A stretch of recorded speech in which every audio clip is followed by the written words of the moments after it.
देखे वजीर आजम बनाते हो, वो वजीर आजम को बाहर निकाल देते हैं।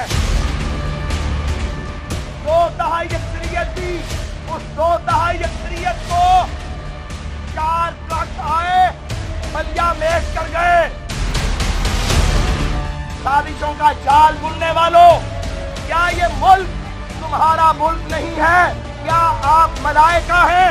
हुण नवीं शर्तां लिखांगे, मेरा वोट लेना नहीं, वोट भी देना है ते वोट से पहरा भी देना है। जीटी रोड का फैसला अवाम का फैसला पूरे पाकिस्तान का फैसला बनेगा इंशाअल्लाह।